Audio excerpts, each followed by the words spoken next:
How's it going, everyone? Got quite a bit to cover in this video. One of my favorite games of all time is about to get even better, as The Witcher 3 Wild Hunt is going to be getting a significant update, adding cross-platform mod support across PC, PlayStation 5, and Xbox Series X and S via mod.io. We'll talk about that. Got a bit of a PlayStation Plus update to go over at the end of this video. While PlayStation Plus is kind of cooked, there was a notable game that was added to the service on May the 29th, so we'll talk that. And more somewhat notable games will be coming, so we'll cover that briefly at the end of this video. But right off the bat, Witcher 3 Wild Hunt, again, this is a game that I talk up all the time. It is legitimately one of the greatest video games of all time, in my opinion. I think as far as a single-player video game goes, it excels in just about every facet that a single-player game seeks out to do, especially an open-world RPG like this. I think it's got an incredible story. The visuals are great. Even a decade later, I think this game looks incredible from a visual standpoint. Obviously, it's had various updates and upgrades and things of that nature, but the game is outstanding from a visual standpoint. Narratively, like I said, it's great. And gameplay, I know some people have their, criticisms on it, but I think it's got an incredible amount of depth and nuance to it, and I liked it quite a lot. And I also think with a game like this, there's so much content to the game, but the content feels meaningful. You'll get your frying pan quest and whatnot, but I think for the most part, the content is fairly meaningful. And the frying pan quest, I mean, for a frying pan quest, I still thought that was fairly compelling for what it was. But now the game is going to be upgraded even more with the PlayStation 5, Xbox Series, and PC supporting cross-platform mods via mod.io. Creating, sharing, and enjoying mods will be easier and more accessible, as players across the aforementioned platforms will be able to share a modding ecosystem. They've put together an FAQ as well with some of the key information. Does downloading mods cost money? It's available at no extra cost. I know these days in gaming, that's kind of wild to think about, and maybe that's a necessary question to ask. And I could definitely see other publishers, if they had something similar to this, like you telling me a Ubisoft or an EA wouldn't bake in like a subscription service to access mods on these games. I don't know. Maybe I shouldn't throw them under a bus. Maybe they would be absolutely cool with people downloading mods and having some support like this. But if they had a game at the level of Witcher 3 and it had this level of a cross-platform mod support, I don't know. It's something that any publisher could easily monetize. So happy to see that CDPR isn't going to be doing that. It will be available on PC, Xbox Series X and S, and PlayStation 5. It will not be available on previous generation platforms, so just keep that in mind. Cross-platform mod support will be released in a game update later this year. No official date announced, but it will be here by the end of this year. What is mod.io? A tool that brings cross-platform mod support to PC, Xbox Series X and S, and PlayStation 5. Mod.io provides an easy-to-use platform for downloading and uploading mods.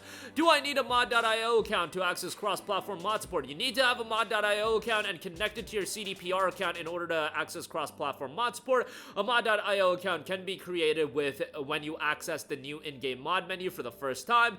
Can I still use modding services like Nexus Mods and Steam Workshops? Relevant to PC, yes, existing modding services can still be used. Will all mods be available across the aforementioned platforms? Many mods will be available across PC, Xbox, and PlayStation 5. However, due to specific content guidelines and selection criteria for each platform, it may not be possible to bring every mod on PC to console. Mods available on mod.io must also adhere to our fan content guidelines and CDPR user agreements, so keep that in mind. RedKit gives mod creators access to the powerful tools used by CDPR when creating Witcher 3 Wild Hunt, and we therefore recommend it when creating mods. PC users can download the Witcher 3 Wild Hunt RedKit mod to create mods with detailed information available on the official websites. Can you create mods on Xbox and PS5? No, they can enjoy playing the myriad mods available through cross-platform mod support. Mods must be created with a mod creator like RedKit on PC. So on console, it's still going to be an incredible addition. You're going to be getting this influx of content and mods that are going to be available to you on the console, but as far as creating mods, obviously you're not going to have an in-house mod creator on the PlayStation 5. So bear that in mind. How do you share mods on mod.io? Mods can be shared by uploading them to the Witcher 3 Wild Hunt hub on mod.io's website, and if you create the mod via RedKit, that is the best chance it'll be available on PS5 and Xbox Series X and S. The mod rollout on console is going to be super interesting to keep an eye on. Even if this wasn't available on Witcher 3 Wild Hunt, I would easily say this is one of the best pickups on the PlayStation Store whenever whenever it goes on sale for like $9.99, $12.49. For the complete edition, I believe, is the price range it usually hovers around. It's a tremendous, tremendous game, and the complete edition is the route you want to go, given the incredible content that's in that as well. And the fact that this game came out 10 years ago is actually absolutely insane to think about. I remember booting the game up on my PC for the first time back in 2015, May of 2015, and just, you know, just taking in the menu for a while with Geralt on it and whatnot. Yeah, it's one of the outstanding games. Super stoked for Witcher 4.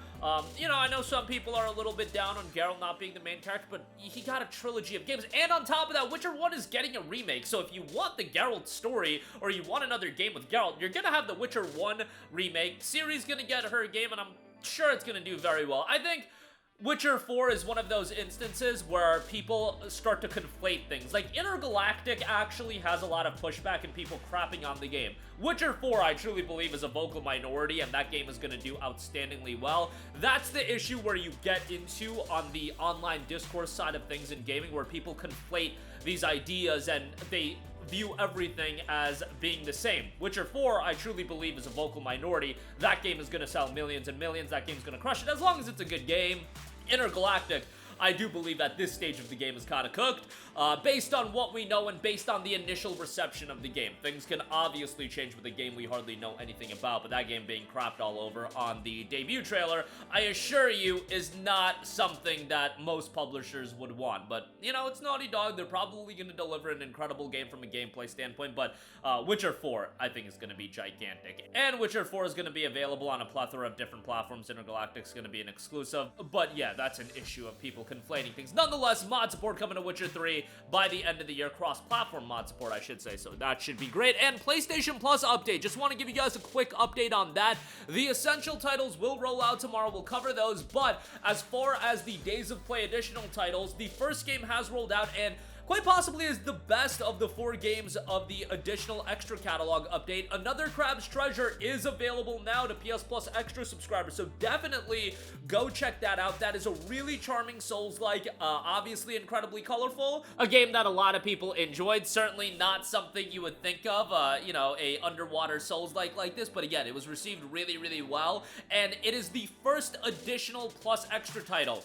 These games are not a part of the catalog update that'll be coming in the middle of June. That'll be entirely separate. These are just bonus titles. I would argue that even for bonus games, it should have been a little bit more worthwhile. While Another Crab's Treasure is great as like a tertiary accessory game, Skull and Bones, Destiny 2 The Legacy Collection, and GTA 3 The Definitive Edition, I just feel like we could do a little bit better than that. I would argue, like, instead of a Skull and Bones, if a game like Star Wars Outlaws, another Ubisoft title, was in this lineup, people would be very happy about that. Skull and Bones is just a game that everybody memes on, and not a real worthwhile addition. I get that Skull and Bones is a live service game, so it's worthwhile to have more people into the game, just like Destiny 2 is, and GTA 3 is a fine little addition, but again, that's an older title, fine as an accessory game. Skull and Bones is like that marquee edition, or what's positioned as the marquee edition, and bro, it's Skull and Bones. Like, nobody cares at this point about that game. And Destiny 2, I get it, the expansion's coming out later this month, but at this point, like, Bungie's kind of fried as well, so I don't know about that either. But that'll do it for me. Witcher 3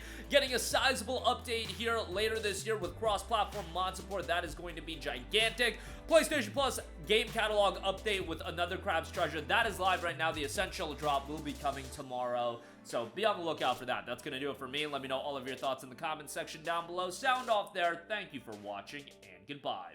Hey guys, we hope you enjoyed the video, and if you did, make sure to hit the subscribe button, and if you're already subscribed, do us a favor and hit the bell icon. This way you'll be notified whenever we post a new video. That's the best way to keep up with all of our uploads, and we usually try to upload 2 videos a day. And with the bell icon hit, you'll be notified whenever we do upload a video. As always, thanks for watching.